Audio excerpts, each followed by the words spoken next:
Good evening everyone. My name is Wenel B. Maturan, and today I'll be discussing about the stages of restorative justice. So, the first stage is the investigation stage. So, this stage involves collecting crucial details about the crime, the victim's experiences, and the offender's accountability. So, key steps is the victim orientation. So, the victim is informed about the restorative justice, including its principles and processes. So, this ensures they understand how RJ aims to repair harm rather than focus solely on punishment. Next is the victim's perspective.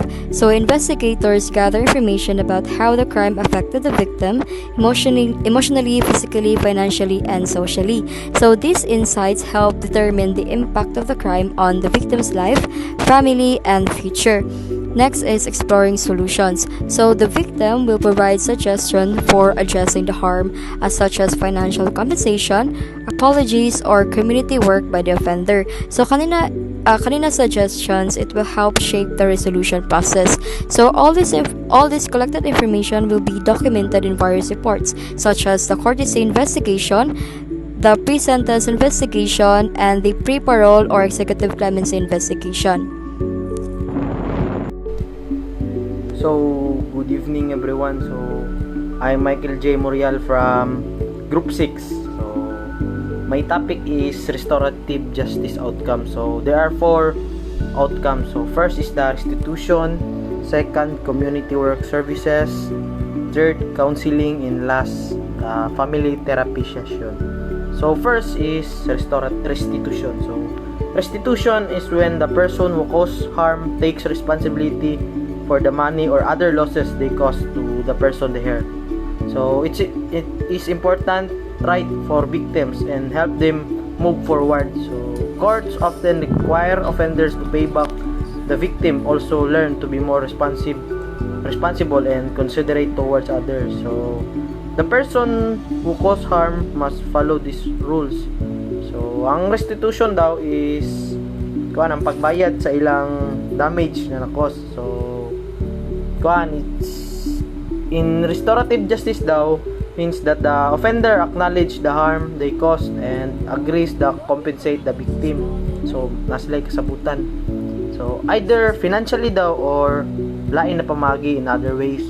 So it is important right for the victim and para matabangan pod sa ilang pag-recover. So this is often part of the offender's probation condition. So na mag-require nila to repay the victim. So also the probation officer ensure that the offender fulfills this obligation para makatabang na ma-learn nilang responsibility towards the community. The second is the community work services. So the restorative justice involves an offender doing unpaid work for the community as a part of agreed upon by everyone involved. This work can include the tasks like community service. So, ang community work service daw kay involves the offender mag-perform siya og unpaid work, wala isweldo. So, that benefits the community as a part siya sa restorative justice agreement. So, this type of service is agreed upon all parties, both parties. So, the offender may required to carry out various tasks such as mentoring and intergenerational service. So, a community benefit work done by a person who did something wrong as a part of restorative justice process and agreement. So, with all those involved, so this work can include tasks like community volunteering. So ang mentoring and intergenerational service daw kay ang offender help the community by volunteering and mentoring others. So yung experience yung sa uban, then this could involve working with different age group and to share skills and provide guidance. Second is economic development. So offenders work directly on business projects like cleaning downtown, planting trees, maintaining business areas, fixing housing, managing garbage, cleaning rivers, recycling, building, repairing roads, and more. So, ang offender daw dapat siya mag-participate in community improvement. So, for example, tree planting, mangrove, ito. Then, next is citizenship and civic participation. So, it involves hands-on activities like solving community issues such as puppet show and street drama. So, more on entertainment. So, ang offender dapat mag-engage sa activity that address in community issues. So, last is the helping the disadvantaged. So, the aim is to improve a person's self-worth and by helping them in various ways such as supporting those with disabilities, mga PWD, volunteering as soup kitchen, mga feeding program, then teaching others and visiting the elderly and hospitals. Then also crime prevention and last din na. Then ang last is the crime prevention project. So include ani is mag barangay ronda. So appeal siya ani. Then ang offenders dapat mag-contribute like community patrols mo to, mga tanud ana. Then sharing stories to inspire the youth to avoid crime. So mga past experience nila na dapat likayan sa uban, proactive control. Next is the counseling. So counseling aims to improve the client relationship and increase their self-awareness, helping them deal with past traumas that may have led to illegal activities. So ang counseling daw is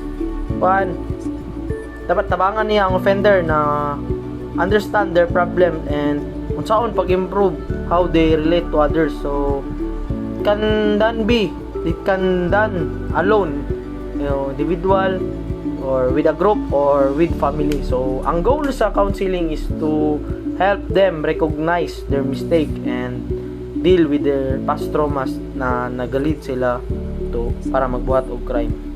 So for example, ang sa offender magto siya sa counseling to pasabton siya ang anong gibuhat to niya ug unsaon niya pag tama ang mga mali nga iyang nabuhat.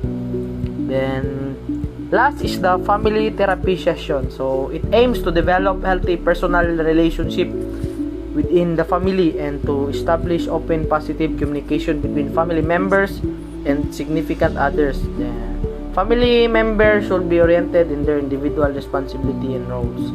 So ang family therapy daw session is to help the family members improve their relationship. Siyempre gikan sa presuhan.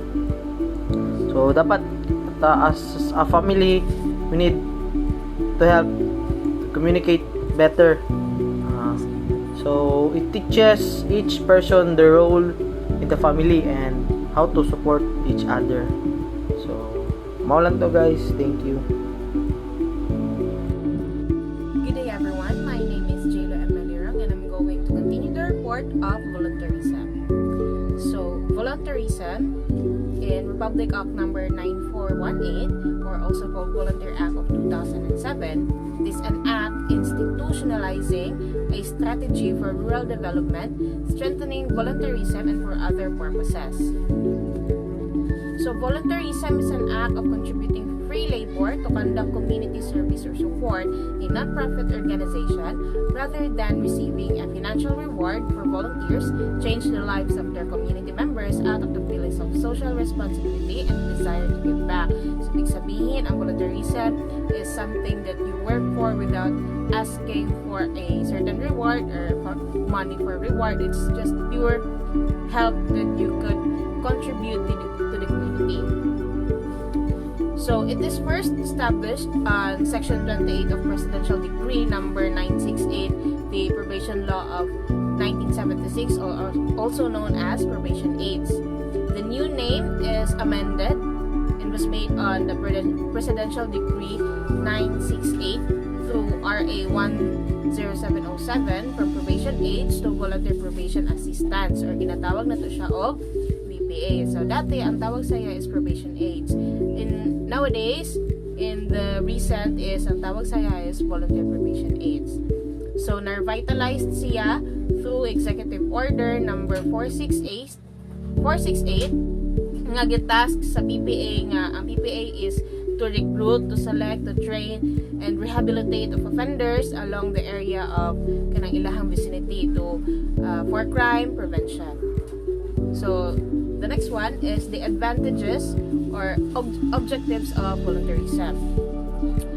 Volunteer Probation Aid or VPA program under VPA aims to foster community involvement and improve supervision of clients into cost-effective manner, and these are the key objectives. So, ibig sabihin, cost-effective siya kay dili man siya ginabayaran, walay ginabayaran sa iya. It is purely help nga walay gina-expect nga reward or something. Number one is to amplify ang services efficiently and economically, which the volunteers extend to reach of the PPAs by providing additional support to clients at minimal cost. Kaduha is to develop competent volunteer probation aids in which they receive training to effectively assist ang probation officers o mismong ilahang mga clients. Number 3 is to promote awareness of the criminal justice system. Ibig sabihin, i-encourage nila ang mga citizens para makasabot sila sa unsay dagat sa atong criminal justice system o unsa ang iyang role diri sa atong nasod. Number 4 is to enhance community participation in justice and rehabilitation.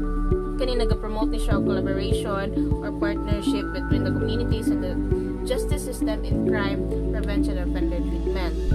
Last number is foster the meaningful community involvement. So, yung importansya kung saon pag involved into community nga ma-broader ang socio-economic and cultural concerns through volunteer work. So, next one is the advantages of volunteerism. Duha ka buok.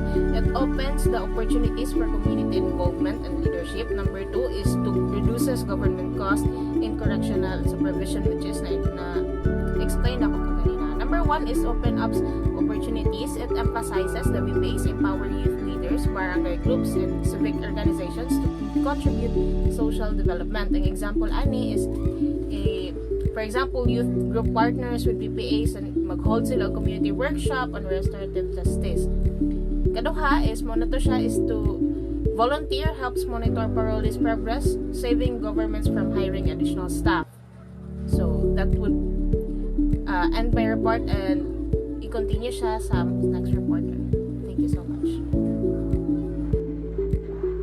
Good day everyone. So in continuation with the topic or discussion, we have the next one, characteristic of volunteer probation aid or BPA.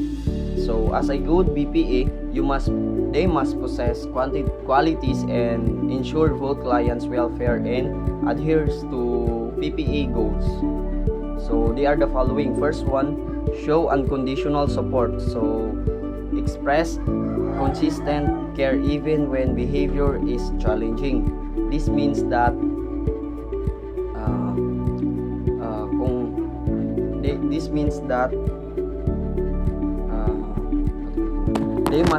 they must motivated enough to provide the services needed by their client.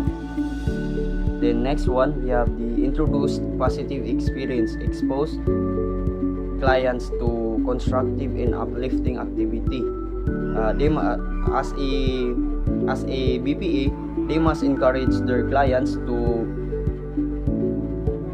build a positive experiences and activities, such for example joining or participating in different programs, and also in the field of sports that really matters in their healing process or restorative justice itself.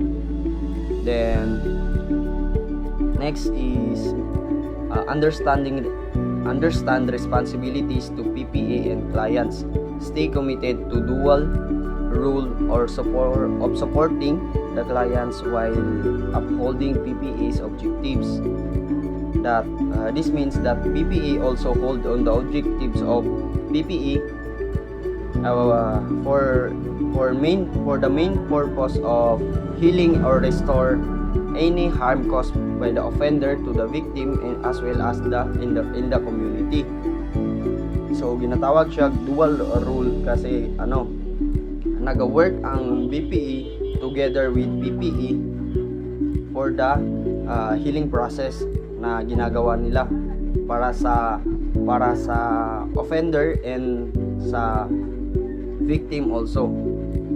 Then next is maintain confidentiality, protect sensitive information about the clients. So it is essential for maintaining or protecting not only for the victim and the offender but also to the community. This means that maintaining confidentiality would respect the intellectual or individual. Like for example, it will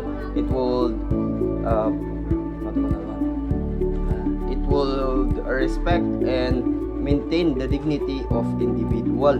Then nextly, we have honor commitment, be reliable and punctual for all duties and appointment. This means that once you become a part of the process, they must honor with due respect to their duties and functions. Such for example, when they are required or gina-required sila mag-attend sa conference, they must attend for that. And yun. Then next is consult with PPE staff when needed. Seek guidance from the staff is unclear or challenging situation. So when there is a doubt or na sila yung mga wala na sabtan during the conference or sa restorative justice process, pwede sila mag-seek of guidance or mag-ask from the PPE. Then next topic would be the qualification to be a BPE. So first one, 35 years old of age, male or female. Then reputable member of the community and good moral character. So this means that like kanang wala kay mga bad records sa inyong like sa to be more specific sa barangay ninyo, dra. Then a residence of the same community as the client. So preferably or kanang required na kanang sa same silang lugar sa ilang clients in order to effectively do their function. Then next is with adequate source of income or financially able. So this one refers to the financial to become a BPE, they must or have the financial financial stable, like kanang na sila source of income. Then next one is willing to prepare reports. So unsay mga naadere sa reports, such for example kanang sa mga improvements sa ilang clients and their daily activities kanang ginabuhat sa ilang clients na katong report ginapasa nila sa PPE. Then ang PPE na naman is ipasa niya sa CPPO. Then next is no criminal record or conviction except former clients with exemplary behavior fit to be role model. So very sabotable naman, they must be a good role model to their clients. Dapat kanang wala sila criminal records. Then with adequate good health, so they must live in a lifestyle where good health is where they promote good health, since they must serve as a good role model to their clients. So they must live in a good health lifestyle. That's all. Good evening, I am Angelica Manchas, and my topic for tonight is the rule of voluntary provision aids.